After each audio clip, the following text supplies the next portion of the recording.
Hi, everyone. My name is Dylan Hallahan. I am the Director of Long-Term Care, Life, and Disability Insurances within Emmanuel Insurance.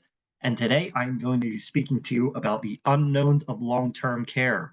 So in today's workshop, we're going to be hitting on what long-term care is, some high level, some things to consider in your long-term care planning. And number three is, lastly, we're going to be focusing on a case design. So it'll be really great to go through a recent client of ours and what we've been able to plan for them. So without further ado, we're going to jump right into it with our first slide, and that is some high level what to consider when you are beginning those steps towards long-term care planning. Number one, we have insurance options are available as soon as age 30 and as late as age 81. Those ages, that age range can shock a lot of people. They weren't aware that it was available either that early or that late, but there are options out there depending on that age range. Self-insuring versus leveraging assets. This is one that we see a lot, and a lot of the questions that we get around this, mainly around net worth. And when we're talking to especially our higher net worth clients, they always bring up the challenge of, well, I can self-insure, and the matter isn't. Yes, you probably can, but is that most efficient? Right? So we talk about leveraging assets as a strategy. Men on average need care for about 2.2 years, and women on average need care for about 3.7 years, simply because they live longer. Those averages obviously it's an average, so they will be higher with some people and lower with others. There are many factors that play into that, considering number one, net worth tends to be the higher net worth, live longer and need care for longer, as well as being married or single, and other factors, man, woman, obviously. That next point there is another factor, the dementia and Alzheimer's family history. That's definitely something to consider, especially if you have a long line of that within your family. It can simply, for the reason of that can increase those averages. You can need care for longer with a lot of those types of diseases. And then what is your plan for extended care? Do you have one today? If not, we need to develop one. That's always the first step, is what is your plan and how is it going to be fulfilled if you do in fact need extended care, which we'll talk more on as we move. So when I ask someone, or really if I propose the question to you now, when I say long-term care, what do you think of instinctively? I say long-term care, what pops into your mind? Most people think old person's home, right? Or nursing home, facility care. That's where normally people jump to, and that isn't wrong. But a lot of the times, I have to tell people, okay, we don't want to think of long-term care as a place. We want to think of it as an event, because that's what long-term care is. It is an event, and it can be a variety of in-home or facility supports to help that person basically live. They basically can meet their personal care needs over an extended period of time. So really 90 days and beyond into the years. Now, what you see here are the 6 activities of daily living. So to qualify for certain benefits within long-term care plans, the trigger is 2 out of these 6 or a cognitive impairment. So basically, if a doctor, a licensed physician, agrees and writes down that you cannot no longer perform at least 2 out of these 6 activities of daily living, or you have a cognitive impairment, you cannot live safely on your own, benefits trigger within a long-term care policy. Now, this slide is really meant for just showing you the differences between the monthly cost of care on average, again. So within New Jersey and Pennsylvania, as of 2023, really, I would just ask everyone to take note as to what type of care you would ideally like to receive. If you'd like to ideally stay in your home for as long as possible, well, on average right now, monthly in New Jersey is $6,600. If we're looking at nursing home, a private room you're pushing 13,000 on average. I would probably argue in New Jersey, it's likely going to be higher, just based on the state alone. But it's just, these numbers are really nice to be aware of in your planning. So the industry has changed dramatically over the last few years. I know in my entire career, it has been completely flipped on its head. And these are really the four main players when it comes to planning for long-term care and the strategies that we use to help fund that care. So number one is really the leader in the space. It's the life long-term care hybrid policy. It provides a death benefit, a surrender value, and a long-term care pool. So the big thing about that is that you are going to use this policy or this plan one way or the other. Either you're going to use it for long-term care, there's going to be a death benefit provided, or you say, hey, Dylan, you know what? This policy just isn't the right fit anymore. We're going to take our return of premium in a sense and run. So the other great thing about that is the benefits and premiums are 100% guaranteed, which many people are not aware of, and we'll talk more on. And it can be joint or individual. So if you have a significant other in your life, if you're married, you can have a joint policy with shared benefits. On the next level down is really the alternative solution to if someone doesn't fit within the life long-term care, that first option there, and the standard medical underwriting that may go with it. So they may not be as healthy. Maybe they have some pre-existing conditions or something that would kick them out of the standard medical questions and not allow them to have that first option. We would look at a fixed annuity long-term care hybrid policy. So this is using an annuity as the chassis with long-term care benefits to help you get through those years where care is needed. That third line down here, the third option, standalone long-term care policy, this is the one that I think most people are familiar with, simply because it's been around the longest. These policies are very quickly going away, though. Very few companies, I believe it's 3 or 4 now, even offer this product.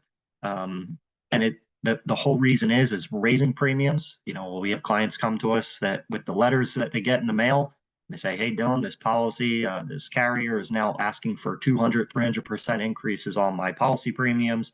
I can't afford it, right? So we have to look at them making changes or losing the policy. It is a use it or lose it. If you do not strictly use it for long-term care, so qualified long-term care, those premiums were essentially just for your peace of mind, right? There is no death benefit tied to it. There are no other benefits tied to it except for that long-term care pool. And that last point down is the long-term care rider or chronic illness rider. You may see it as this one is really built much more heavily towards the life insurance end of things with some sort of limited long-term care benefits. Maybe the benefits aren't usually as strong, the contractual readings, but still a really great option, I would say, more for younger individuals who are more looking for life insurance, but want to tie in some sort of long-term care planning. Still a really great option for them. Completing a needs assessment is something we do with every client. We want to make sure that we are hitting each of these points to make sure your plan is exactly how it should fit into your goals. Number one is the plan for receiving care. What is your ideal plan? Where would you like to go? How would you like it to be done? Who is taking care of that for you? That plan is going to set up all these next steps. No, the next one being funding and budgeting, right? How are we going to fund that plan to get you to where you want to be?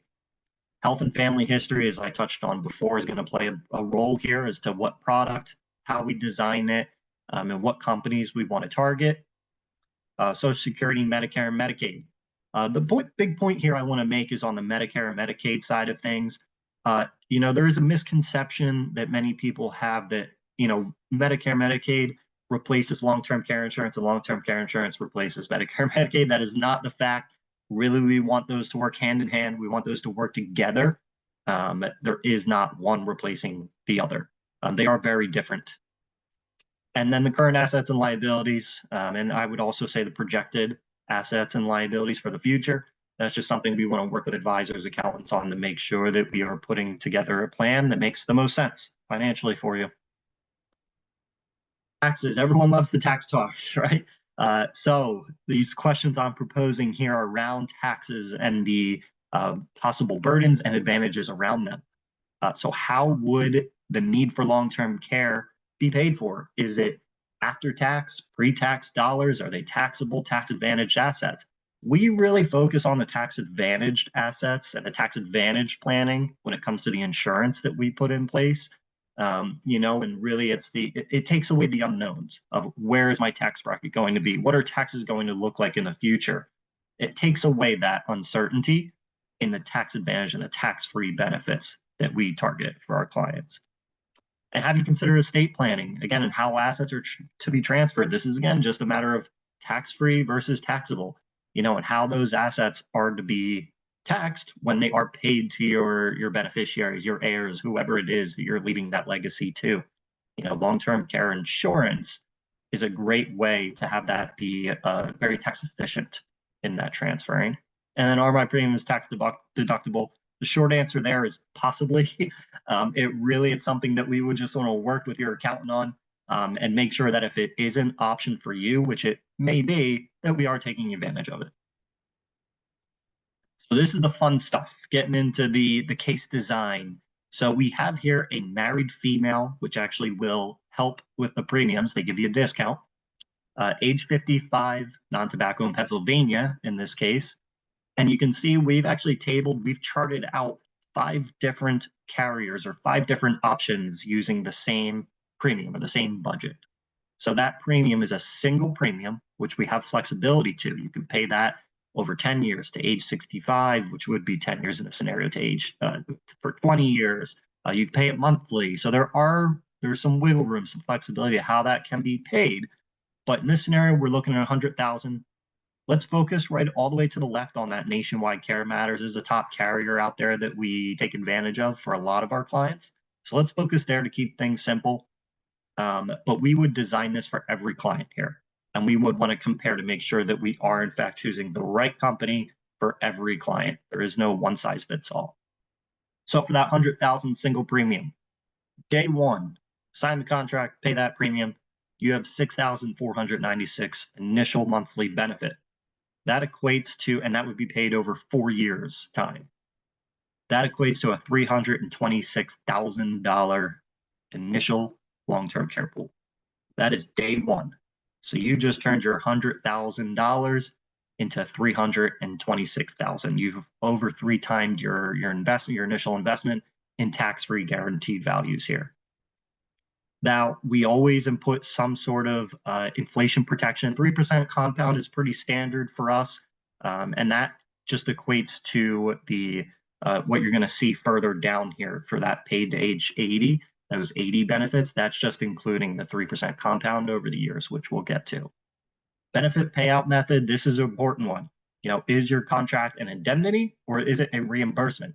As you can probably guess, the reimbursement is saying we are going to reimburse you for your cost of care up to that maximum monthly benefit. The indemnity says we don't care what your cost of care is. If you qualify for these benefits, you're going to receive the maximum monthly. No questions asked. You can use that freely. You can use it for care. You can use it to pay your bills. You can use it for groceries. You can pay family members, mow your lawn, have your lawn mowed. It does not matter. There's no proof of your care. The monthly long-term care benefits age 80. Now, this is what takes into consider that 3% compound each year. That will continue to grow if benefits aren't used, or even if they are, that 3% compound you're going to continue to see on there. But for illustrative purposes, we're looking at age 80. By age 80, your now monthly benefit went from $6,400 to $13,600 per month for 4 years. That equates to the next highlighted point down is the $682,000 total long-term care benefit pool. So now your $100,000 is turned into $682,000 to be used for long-term care. Going back one row up there, the elimination period, 90 days is typical, standard. You can see there's an option with Lincoln MoneyGuard that has no waiting period. It's just whatever fits best for that client. Again, 90 days is pretty standard. The big point here is with Nationwide, it's retroactive, meaning day 91 hits, you're getting 4 months premium upfront, which is a nice added benefit for sure. Some do not reimburse you for that past 90 days. And that interest or that internal rate of return on the long-term care benefit, that's just a really cool number we like to show. A really important point there is that is tax-free again. So, if you're comparing that to other assets, namely in the market or 401k, whatever it might be, you have to tie in taxes to those. So it realistically, a similar interest rate or internal rate of return would probably be 2 or 3% higher than that if we're comparing, just to account for taxes. The death benefit, so this is what I was talking about with the three prongs here. So it has the long-term care, the death benefit, and the cash surrender value. Death benefit is if you were to not use that long-term care benefit pool, but you were to pass away. That 155,000, almost 156,000, is paid to your beneficiary as a life insurance policy. And then there's a cash surrender value. By 10 years, it's just under 70,000. So you're not getting all your money back, but you are getting a little bit of return of premium. We don't build these for you to ever surrender them, but if something came up, things changed in the plan, you do have some sort of return of premium, which is nice to know. And that residual death benefit, that is if you were to use every last penny of that benefit, of that long-term care benefit pool, you are still left with almost a final expense policy there. So you're still left with guaranteed $31,000 within your policy to be paid to a beneficiary. And then the underwriting requirements, they are super simple nowadays. With these long-term care policies, they never require a medical exam. It's really as simple as an online medical interview. For this person, it could be online or over the telephone. Or if you are over the age of 60, so 61 and over, they will require a cognitive impairment test. So it's basically a game, a memory game, if you can think of it that way, over the phone. So that would be included as well. Otherwise, at very most, they could go out for medical records to verify health, but it's a fail or pass kind of deal with these underwriting standards. This is just going a little more in depth into the internal rate of return here and showing you the year over year what you're getting out of this policy. Again, you can see by age 80, you've got 7.39% return. Again, that's guaranteed. That is 100% guaranteed, and that is tax-free. So just some really, and this is what a standard illustration would look like. So bring things all full circle here to wrap our workshop up here. Again, a couple of questions and some really fun statistics. I say fun, but some really informative statistics to take note of. My first question is, have you projected a need for long-term care and how that will affect your savings? Have you actually projected that? So leveraging a portion of today's assets to safeguard those future assets is super important when we're talking about long-term care planning. We're leveraging today, we're moving them over to help plan for the future. And being aware of those tax inefficiencies or those tax burdens that may arise in the future is something to really have top of mind. Is your family aware of your plan? This is probably the biggest misstep I see with people, is that they simply do not have a plan. They might have the insurance even, but there's no plan. So provide that information, to your family or whoever it is that you need to let them know. It will allow them to support your wishes. Whatever it is that your plan is, they can help support that for you. And it will help protect them from the mental, physical, and possibly financial, very likely financial burden that may arise for them, your family. So overall, we just want to protect the quality of life for you and the loved ones during the time where care is in fact needed. And again, I mentioned these statistics. This really just points out the lack of planning and I always have people say, oh, my kids will take care of me. My husband, my wife will take care of me. And do they know that? Are they prepared for it? Is that within their own plan? So really that's something to just to think about. So with that, I thank everyone for listening and joining us in this workshop. We will have more on the horizon. All of my contact information is here. Please feel welcome to reach out to me anytime. Questions, concerns, if you'd like to set a review, we're more than happy to do that. Have a great day.